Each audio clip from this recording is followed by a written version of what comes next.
Alhamdulillahirabbil alamin. Wassalatu wassalamu ala asyrafil anbiya'i wal mursalin wa ala alihi washabbihi ajmain. Para penonton yang dikasihi sekalian, kita bertemu lagi dalam rancangan Nadwah Ramadan bersama Hikmah Channel pada hari ini.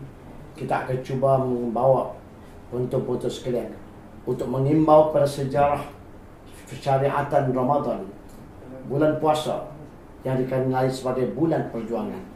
Bulan kita menundukkan hawa nafsu yang merupakan musuh kita yang cukup besar dan cukup berat, yang tersembunyi di dalam jiwa kita.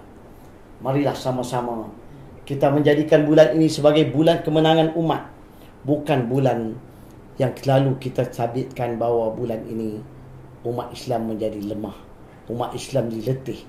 Kalau orang mengajak kita melakukan sesuatu yang besar, lantas kita berkata, minta maaf, saya sedang berpuasa. Kenapa kita jadikan bulan puasa sebagai bulan kita lemah? Kenapa kita tidak jadikan bulan Ramadan bulan productivity, bulan quality? Maka mari kita melihat kepada lakaran sejarah bagaimana bulan Ramadan telah memberikan kepada kita semangat baru, di mana pada bulan Ramadan inilah berbagai-bagai kemenangan telah dicatat di dalam sejarah.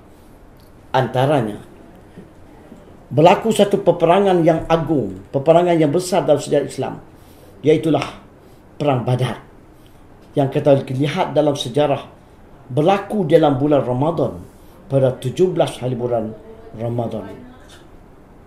Peristiwa ini bermula apabila Rasulullah SAW telah mendengar bahawa satu kabilah yang menjalankan perniagaan pulang daripada Syam di bawah seliaan Abu Sufyan bin Harbi, yang mana Rasulullah mendapat tahu mereka akan melalui pesisiran kota Madinah. Maka Rasulullah telah mengurat langkah, mengadakan satu pasukan untuk merampas harta-harta perniagaan mereka. Tujuannya supaya dapat mengambil sebagai rampasan ganti atas segala apa yang telah mereka ambil daripada orang Islam semasa Rasulullah berpindah daripada Mekah ke Madinah. Apabila berita itu sampai kepada Abu Sufyan, Abu Sufyan lantas meminta pertolongan kepada pembesar-pembesar di kota Mekah.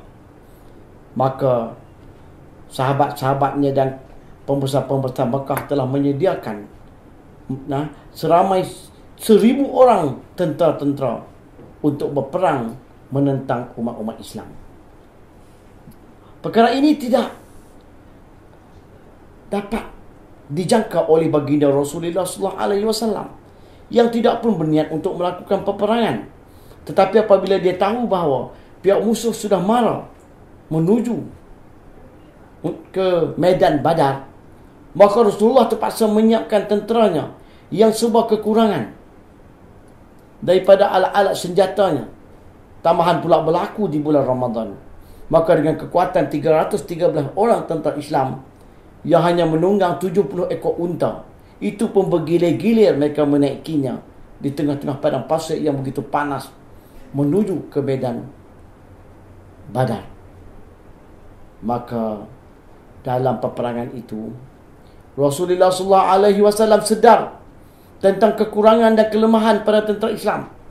Tetapi dia tahu bahawa dia di pihak yang benar. Dia masih ada Allah, yang Allah senantiasa menjanjikan pertolongan kepada orang-orang yang bertakwa dan beriman kepadanya. Maka dengan senjata doa yang ada kepada Rasulullah SAW, Rasulullah mengangkat tangan bermunajat kepada Allah Subhanahu wa taala, datang meminta, ya Tuhanku, sesungguhnya musuh-musuhmu datang meluru dengan penuh keangkuhan dan kesombongan untuk menghancurkan agamamu dan mendustakan Rasulmu, ya Tuhan. Ya Tuhanku, kupohon padamu, ya Tuhan, tunaikanlah segala janji-janjimu, ya Tuhan. Kami memerlukan pertolonganmu, ya Tuhan. Ya Tuhanku, kalahkanlah mereka. Itulah doa daripada Rasulullah SAW. Dan Allah cerita dalam Al-Quran,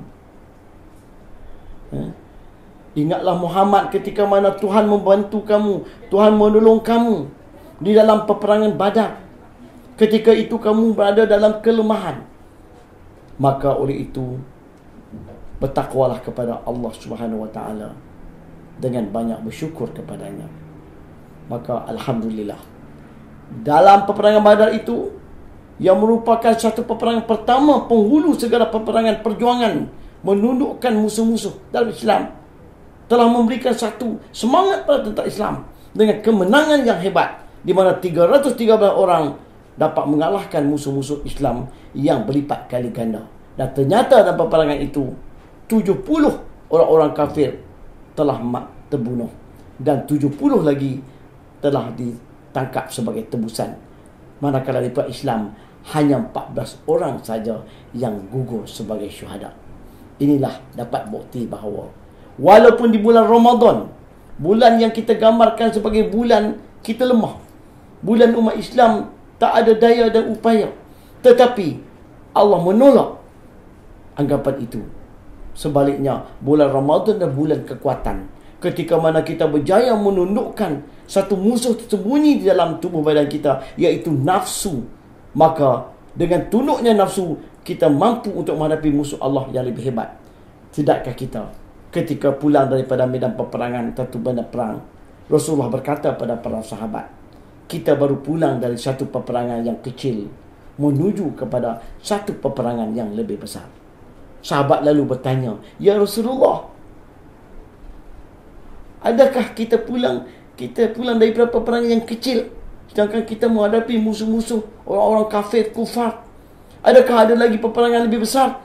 Ya, ada. Rasulullah kata, iaitu peperangan menundukkan hawa nafsu. Sah kepada kita perjuangan menunduk hawa nafsu, perjuangan yang cukup besar.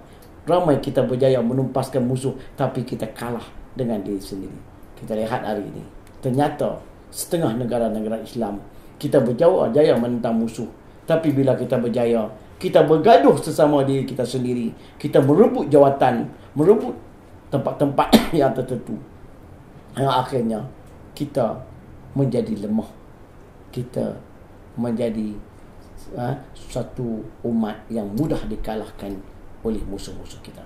Jadi sedaklah kita Ramadan, medan perjuangan untuk kita mentarbiahkan nafsu kita, menundukkan nafsu kita supaya dia mengikuti petunjuk dan syariat Allah Subhanahu Wa Taala. Ya, kita berhenti dulu sekadar ini, kita berehat sekejap. InsyaAllah jangan ke mana-mana, terus bersama dengan Nadwah Ramadan